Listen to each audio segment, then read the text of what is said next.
Welcome back. Good morning, afternoon, good evening, good night.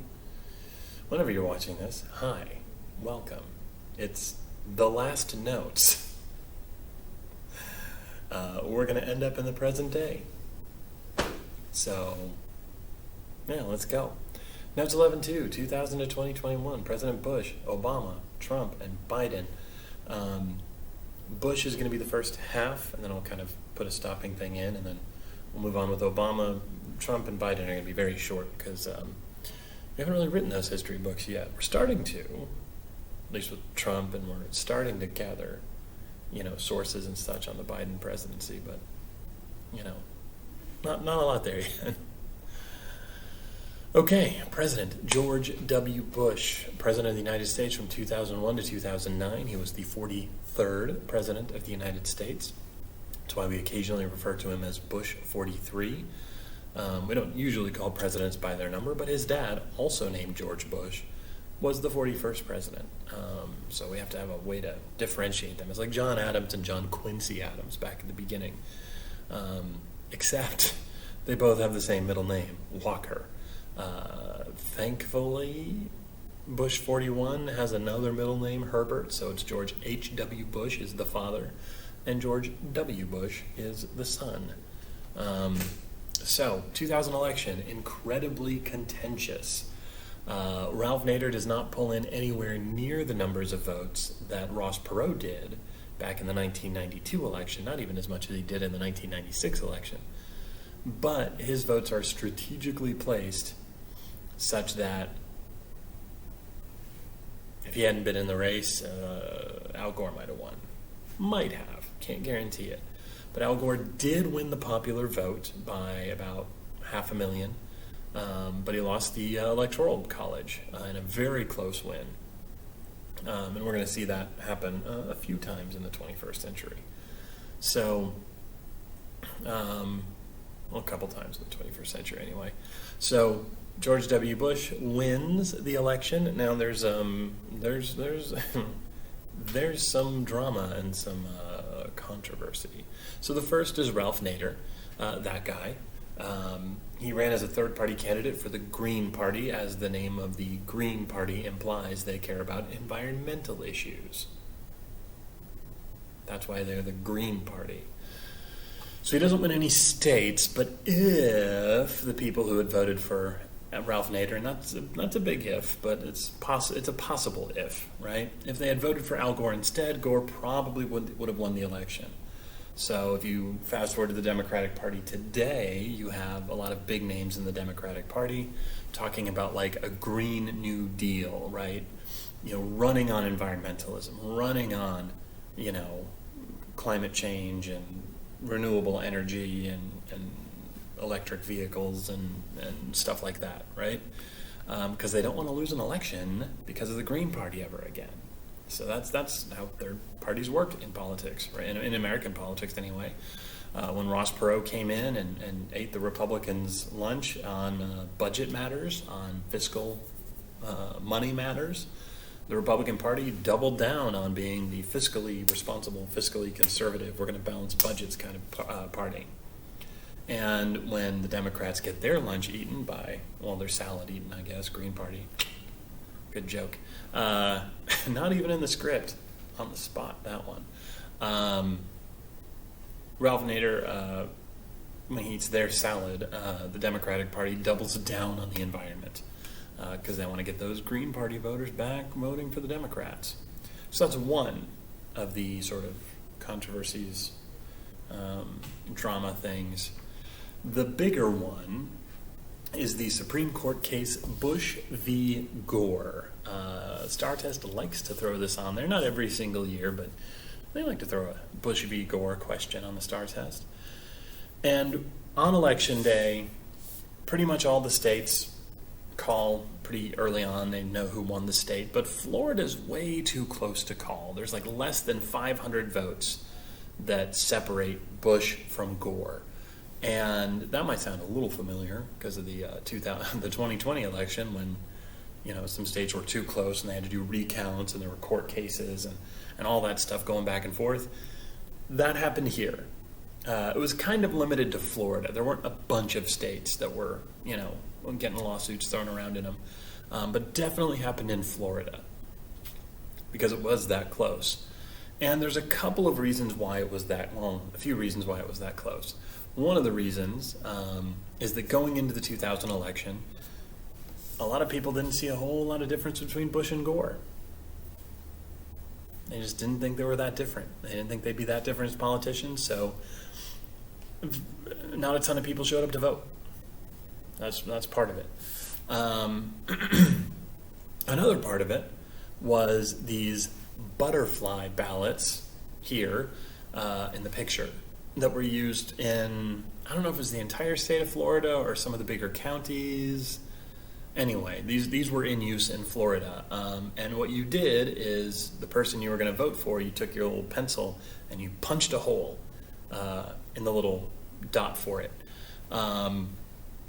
And you had to punch the pencil the whole way through to like make an actual hole.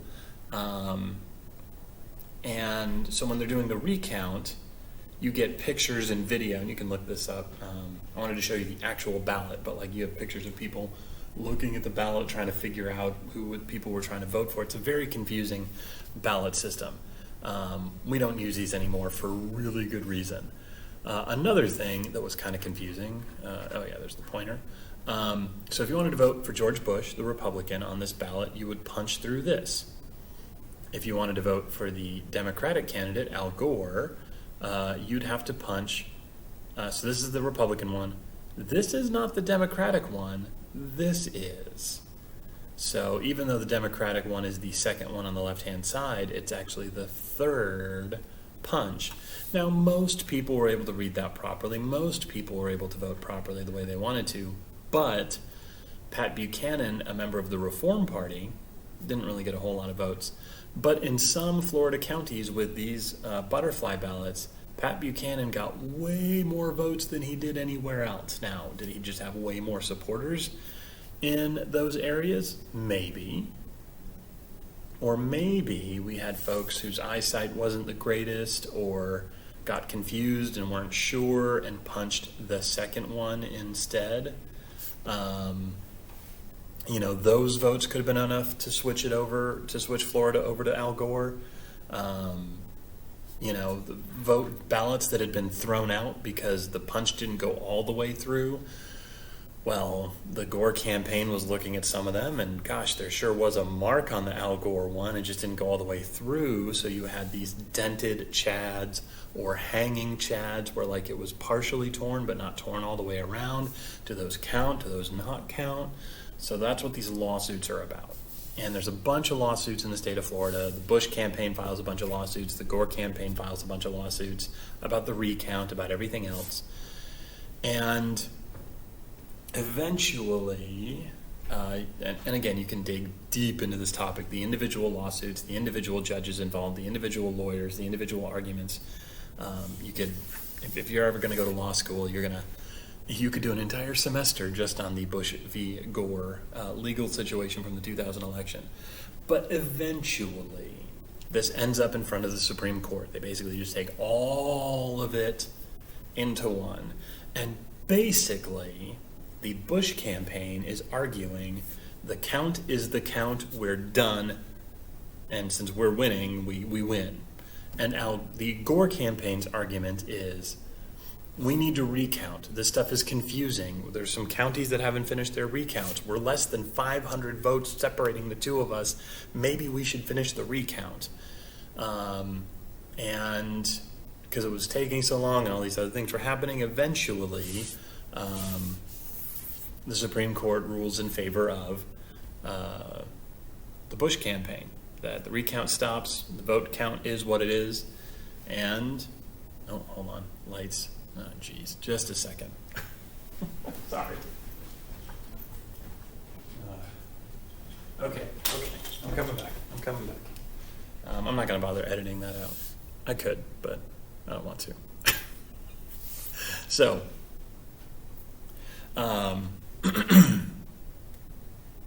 so eventually the Supreme Court decides that the count is done. Bush is winning in Florida and wins the election. Now, if the recount had finished out, what would have happened? I don't know. You know, but it didn't, right? Like the Supreme Court came out and said, nope, this is how it is. Now, the Supreme Court also said as part of their decision, like, hey, this is a weird and unique case. Please don't use this as precedent in any other case. This is a unique thing, which is weird. The Supreme Court doesn't usually do that, but it was a unique situation, so hard to replicate that. So obviously, we don't really use this type of ballot system anymore, thankfully, because my gosh.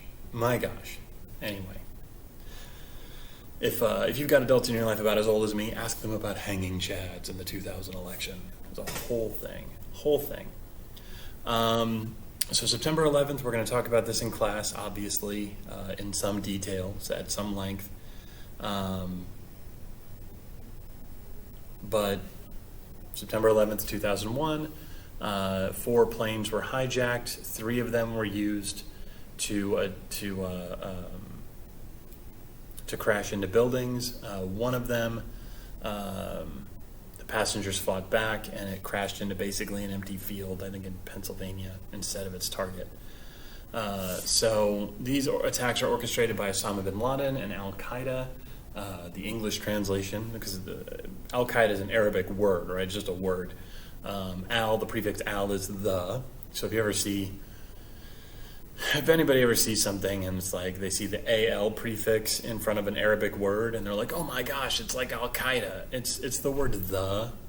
It'd be like somebody that doesn't know English, but they know like about the KKK, and they've heard that before, the KKK, and then they see some other English phrase like, oh, the hamburger. And they're like, that's the same thing as the KKK. And it's like, no, it's the word the. Anyway, Al-Qaeda translates to the base, like the base, like a military base. So they kill over, roughly 3,000 Americans that day in those attacks. Hundreds of thousands more are injured. You can... I think CNN has like literally the full 24 hours of coverage starting that morning on YouTube. You can watch. You can just watch the entire day of news. I think other news channels have it. Tons of people have all kinds of stuff on it. One of the things we'll be doing in class is we'll be busting a few of the myths, of the conspiracy theories that have come out. I get it. It's a natural human thing to be like, there has to be a real story behind this. It's like, no, the real story is, Al-Qaeda, a terrorist group, had been trying to attack the U.S. Multiple times over the years. They tried to bomb the World Trade Center in the 1990s. They tried other attacks that didn't really ever come to fruition, never really worked out. But it did here, So 8:46 a.m., the first plane hits the North Tower. I was kind of just waking up and getting ready for college. That was my first semester of college. I just graduated high school. I was going to TCC, Tarrant County College. Nice little school. I was a fan. And by the time 9:03 rolls around, I was at the at the kitchen counter, starting my breakfast, and I saw on TV, the TV was on, the volume was pretty low, and I was like, that's weird. One of these big buildings is on fire. Hope everything's okay. And then 9:03 rolls around. Well, technically, a few seconds before 9:03, and then the second plane just slams into the South Tower, and I did not know what I was seeing. So turned up the volume and freaked out a little bit. Drove to school because that's happening in D.C. And by the time I got to school, there were no cars on the road, no cars at the school, because everything had been canceled. So I just kind of went home and then went to work. Because I don't know. But 9:37, so I think I was probably on the road listening to the radio when this happens. The third plane hits the Pentagon. And about a half hour later, the fourth plane crashes into an empty field after the passengers fought back. And for anybody that's looked at this and just kind of wonder, well, why didn't everybody fight back? Didn't they know? And they didn't. The fourth plane happens late enough that people on the plane that have their cell phones are texting with, people they know, and they're being told, like, hey, these planes are being used to crash into buildings, like everyone's going to die. So that's why they choose to fight back. Plane hijackings were not, it wasn't an everyday thing, but it wasn't uncommon to happen before 9/11. And what would happen is hijackers would take over the plane. They would order the pilot to take them, if it was in America, they'd take them to like Cuba. If it was in other parts of the world, it would, they'd go to a place where they thought they could be safe. They'd land the plane. They'd demand so many millions of dollars for the safety of all the passengers. Someone would come up with the money. They'd give it to them. And then they would try and escape, and they would try, the government would try and catch them. They'd try and escape with the money. But if like the hostages just like chilled out, no one got hurt. You got delayed for a few hours. You'd have to talk to the police. Everyone would be really scared. Freaked out about it. But like, for the most part, in these plane hijackings, nobody wanted to kill anybody. They just wanted money. So that's how it normally was. That's how the people in the first planes thought it was, until obviously, it was way too late. But the people on Flight 93, the fourth one, they were told what was happening, and they chose to fight back, which caused the plane to crash.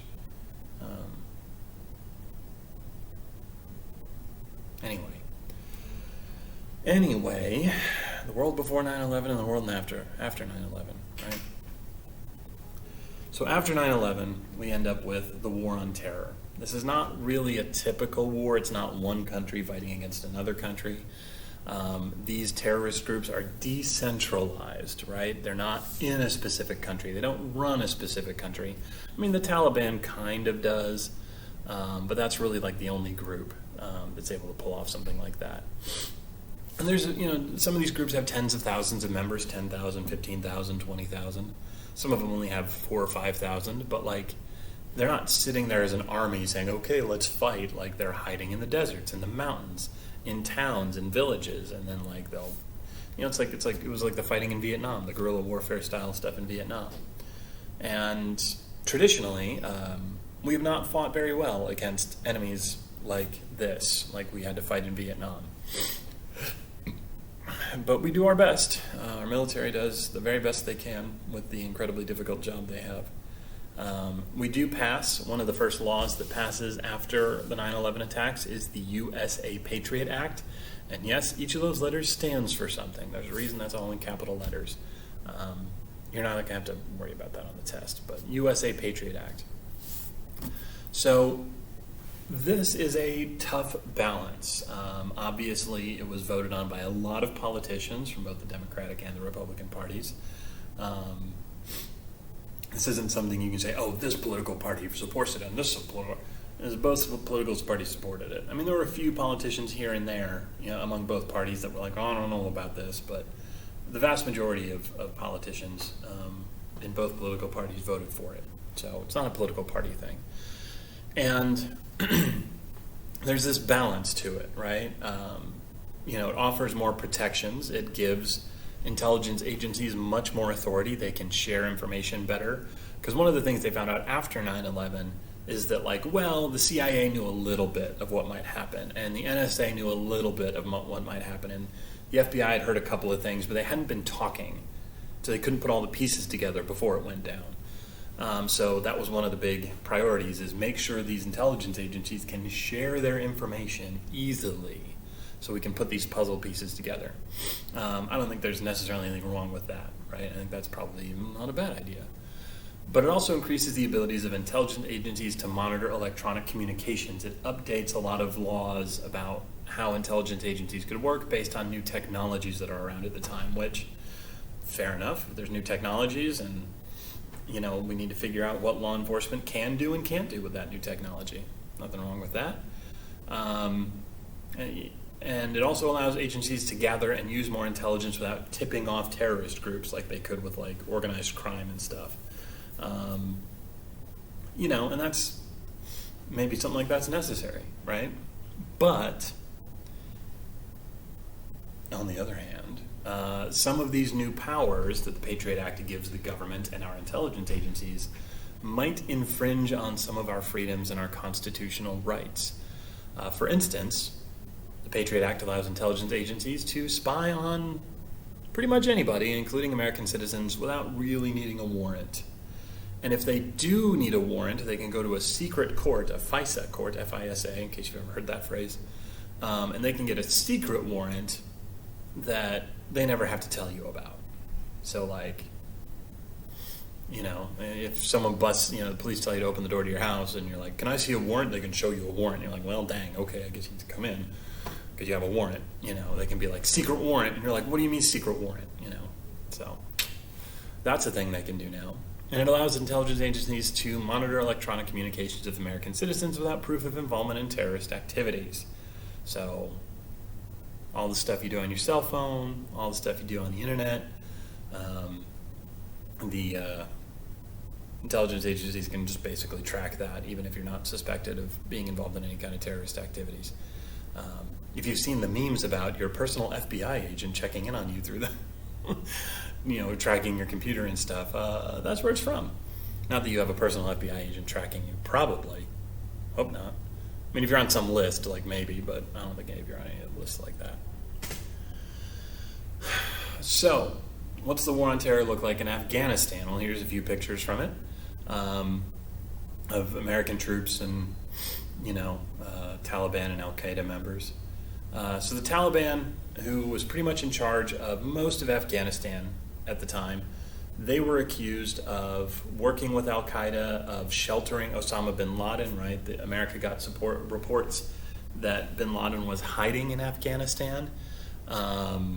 So after the 9/11 attacks, President Bush invokes Article 5 of NATO, the only time it's ever been invoked. And that is the rule that says if one member of NATO gets attacked, every member of NATO will respond. Talked about that at the start of the Cold War. Remember the NATO versus the Warsaw Pact? So 9/11 attacks are the only times, the first and only time the Article 5 of NATO has been invoked. And all of our allies show up. And we put together an alliance to attack the Taliban in Afghanistan in October of 2001, which we did. And then we stayed there until officially 2014. Officially in 2014, we declared a combat mission was over, but we have a lot of troops still in the country to aid and advise the Afghanistan government and army. That's not the Taliban anymore, obviously. The Taliban are out of power. So that's Afghanistan. We put together this big alliance. You know, we go in and we try and find bin Laden. We're not able to. We're not able to until Obama's presidency, which we'll talk about in the second half. We also have the stuff going on in Iraq. President Bush accuses Saddam Hussein of helping with the 9/11 attacks and making weapons of mass destruction. We don't really go with a big alliance this time. The Bush White House strategy, spearheaded, I think, by, was it Donald Rumsfeld was the Secretary of Defense at the time? Anyway, that's not going to be on the test.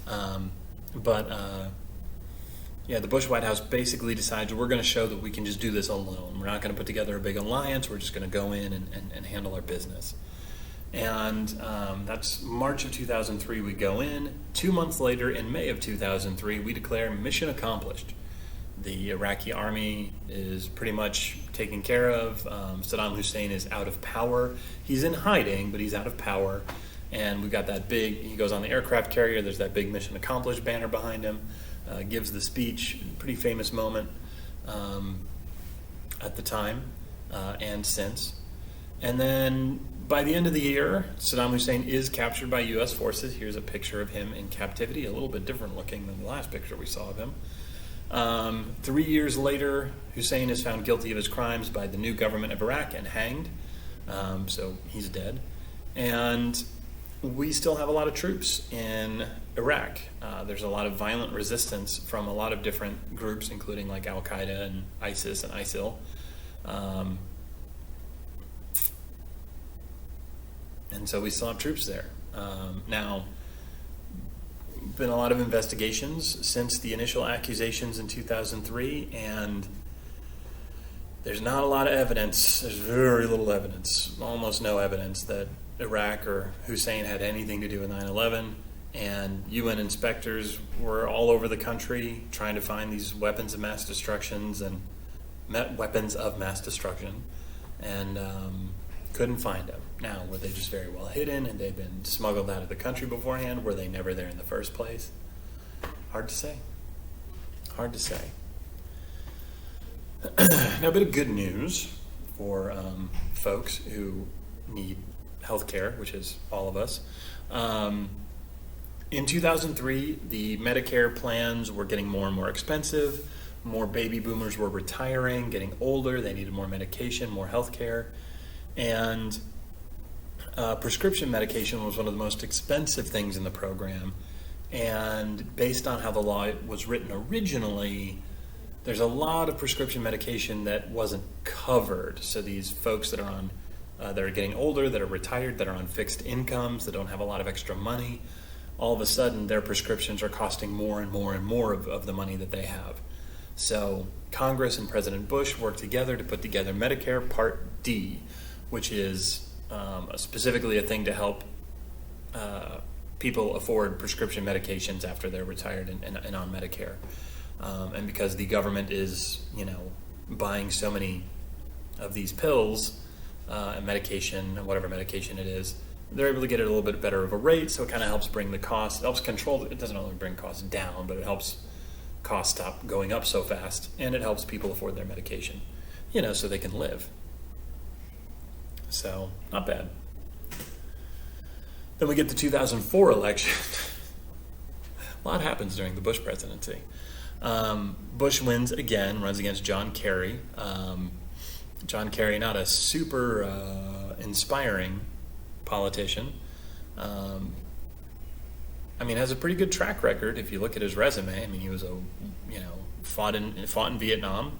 Got involved in the anti-war movement after he got back from Vietnam because he thought, we shouldn't have been there. And whatever you think about that, like a politician taking a principled stand like that is not the most common thing in the world, But he's not able to beat Bush. He doesn't have that, that thing I was talking about with Clinton, right? With Clinton or with, Reagan, that like really inspiring people kind of thing. And Bush does a better job, and he wins that election. So one of the things going on in the late 2000s, or mid to late 2000s, is we're trying to sort of win these hearts and minds, right? We're trying to get people to like us again, because after invading Afghanistan, most countries figured that was pretty fair, right? The Taliban had direct links to Al-Qaeda. There was direct evidence saying that they were harboring Osama bin Laden. We put together a big alliance, we convince everyone this is the right move, and we go for it, right? So the beginning of that, most of the world is on our side. They're fine with it. Even countries that don't like us, like Iran, are like, yeah, we're not going to mess with you on this one. But going into Iraq the way we did, with little evidence, and then that little evidence, none of it really panning out, even some of it being built on lies that were told either to the intelligence community or by the intelligence community, difficult to say. Overall views of America are on the downward trend worldwide. So we're trying to get our image back out there, and obviously Avengers don't happen until much later. Iron Man 1 hasn't even come out yet. We're on the Tobey Maguire Spider-Man movies at this time period, which were great, but I wanted to show you this poster because of how it's in Chinese, right? So Hollywood becomes this huge spreader of American culture. It had been already, but we really pump up Hollywood. And American music, American fashion, American movies, American television shows. We get those all over the world, right? Cultural diffusion, if you remember that vocabulary term from world geography. So with Hollywood being this giant influence even today, right? How many billions of dollars that Marvel profited off of came from China over the last few years? A lot of billions of dollars. So why do we make all these movies and shows in California? Why don't we make them in, I don't know, Las Colinas, which is what Las Colinas tried to do a few years back, which is why they have all those. Anyway, if you've ever been to Las Colinas, you know. If you haven't, go visit. It's not that far away. Because California offers tax breaks to companies. If you're a company and you come to California and you make a TV show or a movie, you pretty much don't have to pay taxes on all the profits you make, so why not go to California? But Georgia is making a play on this. Depending on what shows and movies you watch, you may have seen some Made in Georgia, big graphics at the end of the credits for episodes or movies. Probably the most famous show that was made in Georgia, still is, I guess, is The Walking Dead. That was the first big one to be made in Georgia. Plenty of shows, though, these days, made in Georgia. Because Georgia is also offering those tax breaks. If you come and make movies and TV shows in Georgia and you make a whole bunch of money off of it, well, we're not going to take a lot of it in taxes. So come to Georgia. Yeah. Now, 2005, we have Hurricane Katrina. I think there's probably a few of you that have some very personal family stories about this. I know a lot of folks in this part of Texas that used to live in New Orleans and do not anymore. They've stayed here. And that's a pretty common story around the entire country, really, but a lot of folks in Texas. So August 5th, 2005, Hurricane Katrina hits Florida. Over the next few days, it hits, the rest of the southeastern U.S. Hit hardest was New Orleans after the levees fail and the city floods. I'm not going to go too much into detail on all this because, again, I think a lot of you already know what happened better than I do. If you want to look it up, there's news footage from the time, there's documentaries, there's all kinds of stuff. Final death toll, the official death toll at the end of all of it is 1,833 dead, over $160 billion in damages. Obviously, more might have died, just never were found. Millions of Americans are displaced, and many never really return back. They wherever they end up, that's where they stay. Like I said, I know folks, like friends of ours. One of my wife's best friends. She, used to live in New Orleans, and after Katrina came out, she had some family in Texas, came out and stayed with them, and she's built her life here. Never. I think she's gone back to visit, but she's never really gone back. And that's not a unique story. President Bush and the federal government were accused of taking way too long to help the people of New Orleans. There were various investigations. The head of FEMA, Federal Emergency Management Group, what was his name? Something Brown. He resigns because people point out what a bad job he did trying to respond to Hurricane Katrina. So he resigns. Other people in the government get investigated. Local officials and federal officials get investigated for embezzling and stealing funds that were supposed to go toward helping the people of the city. It's just a whole mess. Definitely a big failure on pretty much all levels of our government to help the people of New Orleans. I don't know, just incredibly sad. So, next, the housing market crash of 2008. This is a story of very complex financial products. So, I put together this quick summary, and by quick I mean a whole lot of words, and I ran it by my wife, who is in the finance industry, and as a very simple retelling of this is accurate. Now, if you're, planning on going into finance and you've studied this on your own and you're like, actually, it's more complicated than that. Yes, it's much more complicated than this. If you have family that was affected by this, or family that's in the finance industry, and they look at this and are like, well, that's not technically. I know this is an oversimplification. It's not 100% correct. It's not exactly how it went down, but I don't have multiple semesters to walk you through the finance system of the country and how this all fell apart. So basically, houses are great investments. You buy a house, you make your mortgage payments, the value of the house goes up, and then when you're ready to sell it, you sell it, make a whole bunch of money. that's generally what was considered a good investment. And so banks are looking for these financial products to get people to invest, to buy, right? And one of the things they decide is they put together these complex financial products where customers invest in packages of mortgages, right? So the banks take a whole bunch of the mortgages, the house loans that they have, bundle them all up together and say, hey, who wants to invest in this? And if you invest in it, if everybody involved pays their mortgage, and who's not going to pay for their house, then you're going to make money. And if people don't pay for their mortgages, well, then you're going to lose money. But who doesn't pay for their mortgage? And these products become so popular, and the banks are making so much money off of these products, that they want more of these products. But there's not that many more houses that they can tie up the mortgages into these and put it together. So they start using mortgages from what they call subprime mortgages. Now, subprime mortgages are very risky loans because the bank didn't really bother to check and see if the people they gave these loans to could ever pay them back. They didn't check and see if they had a job. They didn't check and see if they had any money. They didn't even check to see if they were human beings. A dog literally was able to buy a house. Now, the dog didn't make that decision, but the dog's name and financial information was put on all the paperwork, and the bank was like, yep, rubber stamp, here you go, have a house.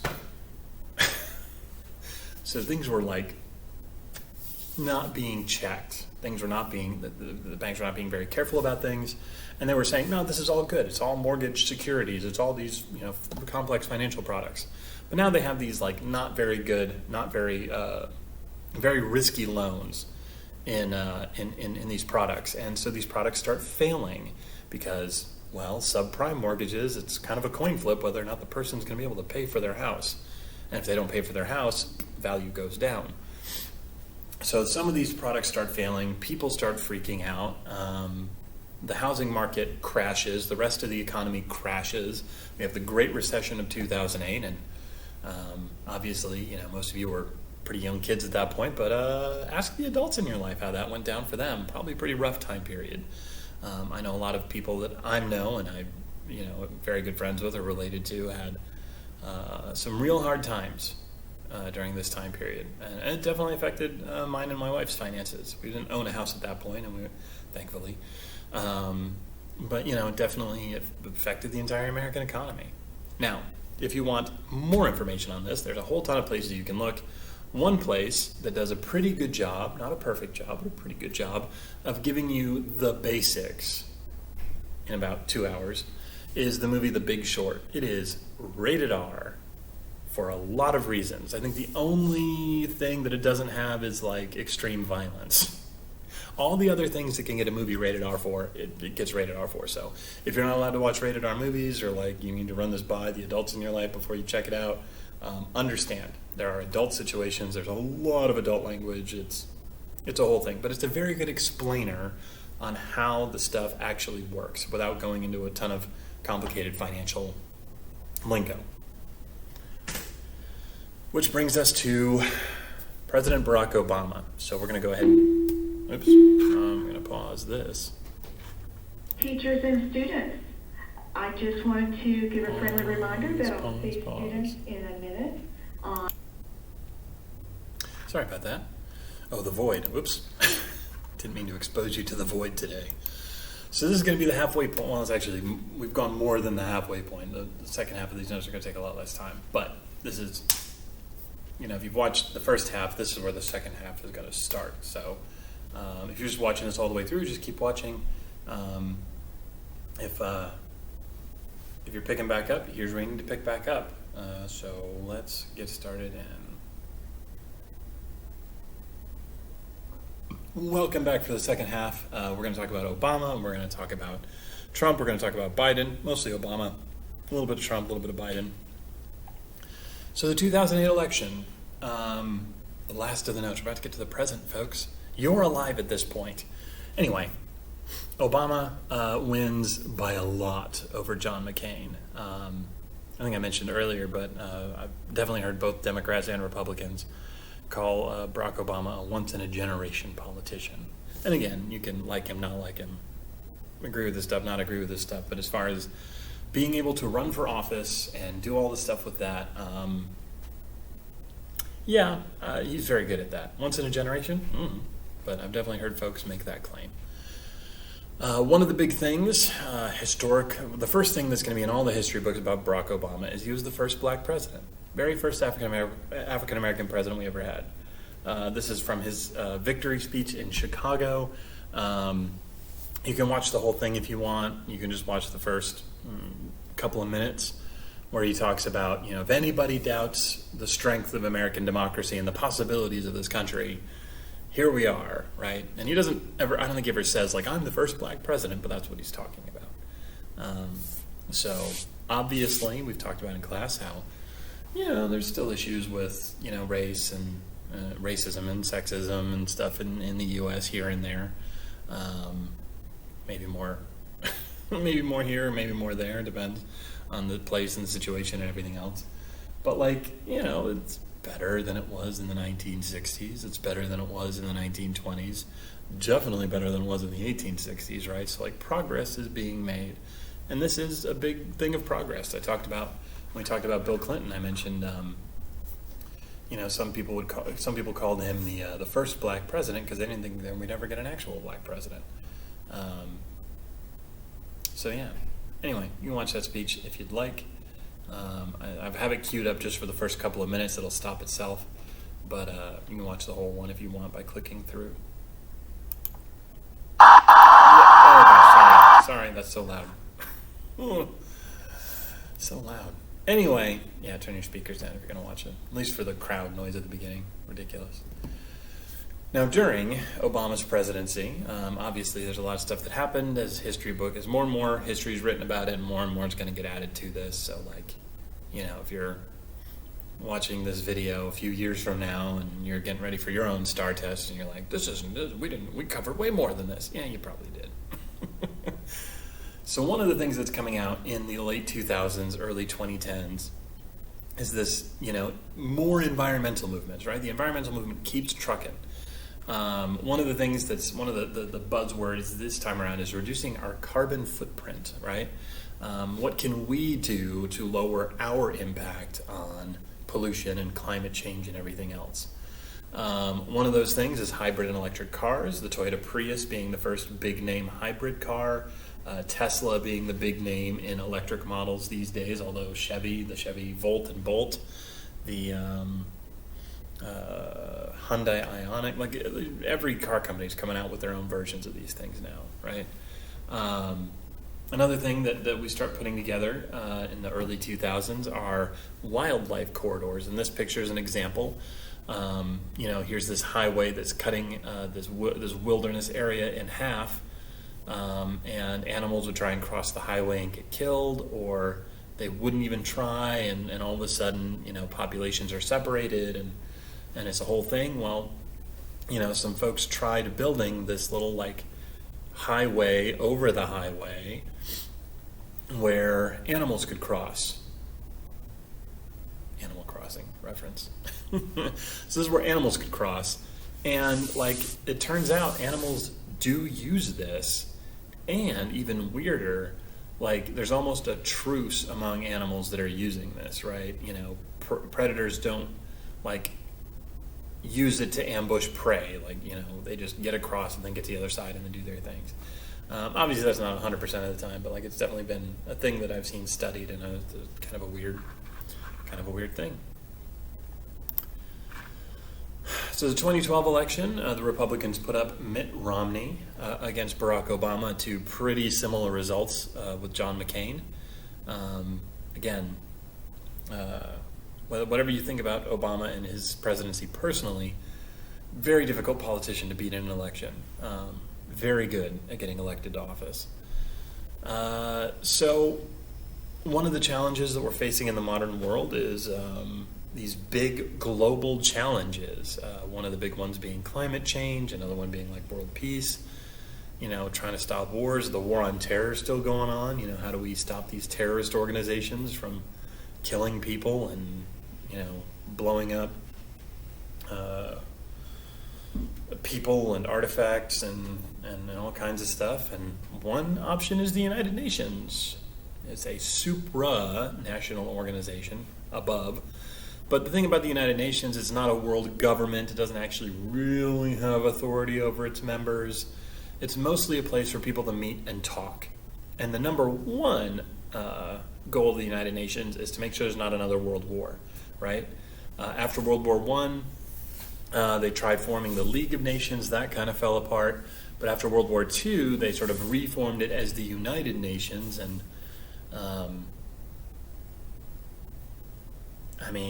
I haven't heard of a World War III. So like, are there a lot of failures of the United Nations in stopping genocides and stopping some wars and stopping, some people from breaking international treaties they agreed to? Yeah, sure. Is the United Nations perfect? Of course not. It's a bunch of people. But have we had World War III yet? Then all right. Then all right. Okay, like I said, real short bits about Trump and Biden because it just happened. And we don't have all the information that we're going to have. So here we have the election in 2016. Donald Trump wins the Electoral College pretty easily, although Hillary Clinton does win about 3 million more votes than Trump does, which is just how the Electoral College works sometimes. And we also had a bunch of third-party candidates running. You had Gary Johnson, the Libertarian, Jill Stein, the Green Party member, didn't get anywhere near the votes. Ralph Nader did back in 2000, but they're still around. Evan McMullen runs as an independent, and then 7 protest votes get cast in the Electoral College. It happens every once in a while. It didn't change the outcome of the election in any way, shape, or form. It just happens every once in a while. So one of the big things during the Trump presidency is COVID-19 and how we all have to be remote or some level of remote. You are all choosing to be remote, and we've talked about that before. We'll talk about that again. And gosh, I really appreciate everything you've done to really try and prevent COVID-19 from spreading in our community and in our schools. Anyway, I'll thank you personally for that. We'll talk about that later. So you know about all that. You were here for it. You lived through it. You're still living through it. One thing, little vocab term here, when you got your Chromebook and when you kind of signed up to learn remotely, there was an internet usage agreement you had to sign on for as your documents about your Chromebook and stuff. If you flip through the stuff you had to sign for the school year, you'll probably find it. And it is basically saying you will only use your device for appropriate educational stuff. Don't commit any crimes on your computer, for instance, otherwise we can take the computer away from you. And a lot of companies that have workers working remotely are having to give them laptops. My wife's been working remotely, and her company had to give her a laptop, and she had to sign one of these computer usage agreements that she would only use the work laptop for work, she wouldn't use it to commit crimes, that kind of stuff. So, yeah, you know this. This is going to be the thing.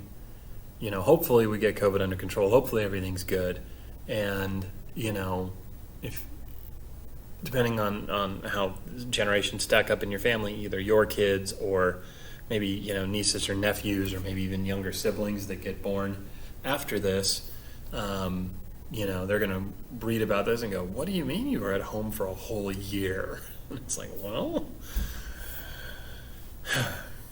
anyway, stay safe, keep wearing your mask, keep washing your hands when you're able to get the vaccine. Highly recommend it. Your doctor will be able to give you better information than I can on that, but gosh, it's been working pretty well so far. And the last family member of mine that hadn't been able to get the vaccine got theirs yesterday. So all of my siblings have been vaccinated. My parents have been vaccinated. My nieces and nephews haven't, but they're like 4 and 5 years old, which they're not vaccinating kids that young yet. And now we're in the present. We made it. It's today. It's April 7th, 2021. Joe Biden is president. He wins the 2020 election, over Donald Trump. You can compare the election maps and kind of see what happened in 2008, 2012, 2016, 2020. Some states stayed the same for all of those elections. Some of them kind of flip-flopped over, changed depending on the candidate. We call that a swing state, right? So states like Arizona, Georgia, Wisconsin, states that might go for one political party, might go for another. Ohio has been considered a swing state here and there. North Carolina, South Carolina, Virginia, West Virginia. Some of those states could go either way. We call those swing states. And this is what the final election map looked like. I know there were a lot of lawsuits. We talked about that in the 2000 election, right? But all of the lawsuits went through and found no real voting irregularities. Maybe one or two, like literally one or two votes here or there. But for the most part, looks like everything was done according to the law, and it doesn't look like there's no real evidence anyway of massive voter fraud. Obviously, things could change. Evidence could come out as we go through. That's the problem about talking about 2021 and 2021. Things can change. But yeah, that's the election. So, what's next?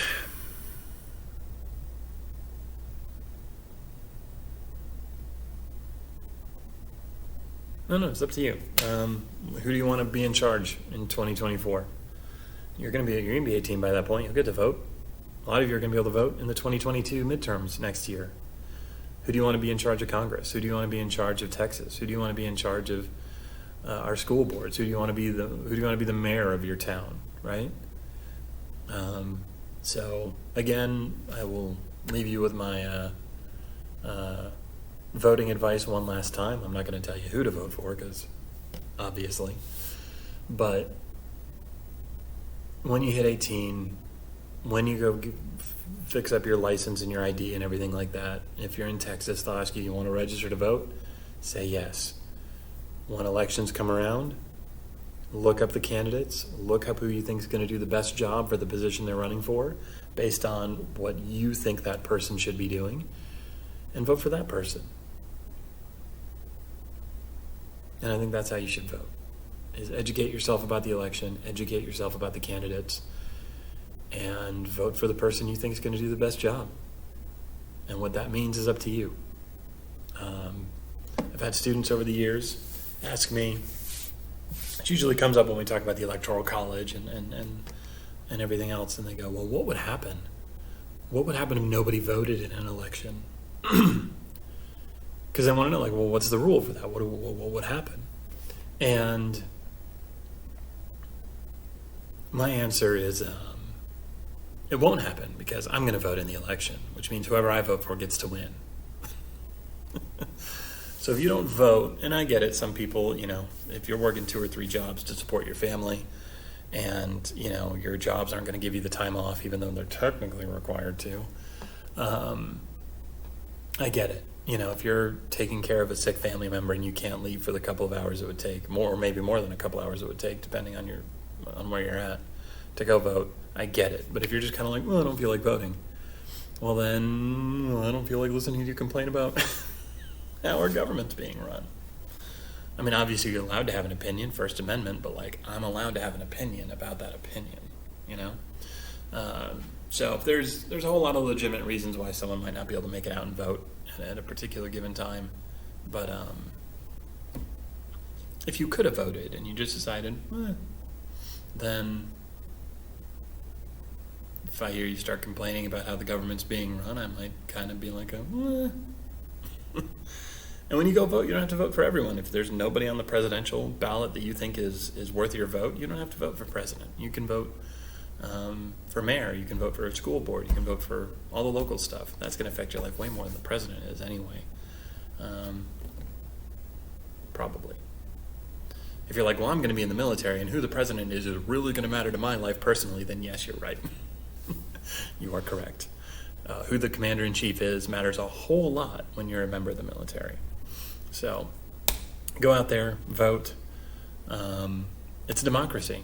That's how we run our country. We don't have a king. We don't have an emperor. We don't have a holy book telling us how we have to run things. Individual people have holy books. Individual people have ways that they think things should be done or things have to be done. But Nothing like that in the Constitution. We can do it however we want. So, I don't know. That's it for me. That's what I got. You know, I'm going to do what I can with what I've got left for the future, and you know, you'll pick it up. You know, you'll pick it up when I'm done, and you'll pass it on when you're done. And you know, what's the phrase? Nothing really ends. So, that's the end. See you next year, back in 1877.